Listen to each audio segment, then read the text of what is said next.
Nagtatrabaho ako noon sa Bongalons Grocery, sa ilalim ng lumang market ng Tabaco City. Nakita ko sa ibabaw ng jeep ang isang matipunong lalaki.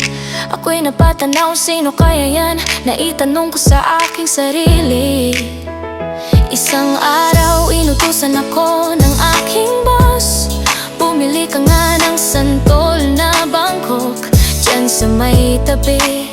Laking gulat ko, ang tindero ay ang nasa jeep na lalaki. Noon sa aking bawat pagbili, wow, may isang libre sa'yo, yan ang iyong sinabi. Isang araw ako'y nakatanggap ng sulat at yung sinabi, pwede ba kitang makilala ng maigi?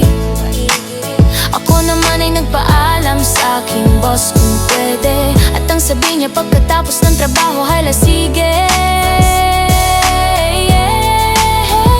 Doon nagsimula ating uwentuhan. Ako pala iyon ang nagustuhan ng di ko alam. Taong 1992, Setyembre na buwan, ako sa'yo'y malungkot na nagpaalam. Dahil sa Legazpi City na ako makikipagsapalaran.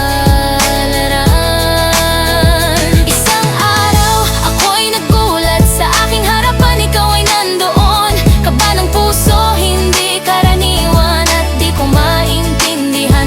Dumaan ang araw, mga buwan, sulat galing sa'yo'y umuulan.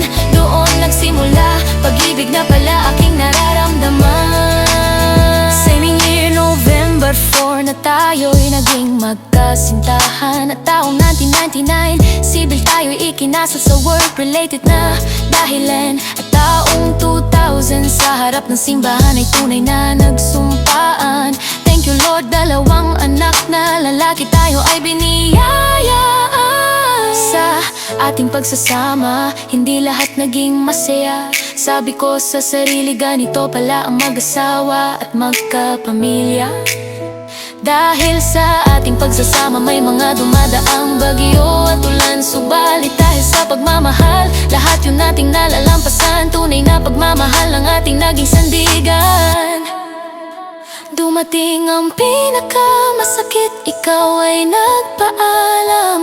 Mundo natin ay yun na palang iiwan. Puso'y nadurog ng sobra at sugatan. December 2021, hindi ako handa sa iyong paglisan.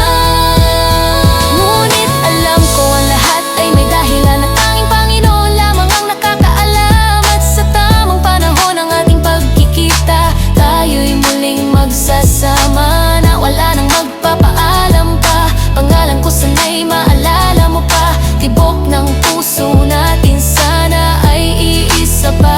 Sa Panginoon ako'y labis na nagpapasalamat, sa lahat ng taong nagpalakas ng loob at nakaakibat, upang gumaan ang naramdaman kong bigat, para magpatuloy sa laban ng buhay.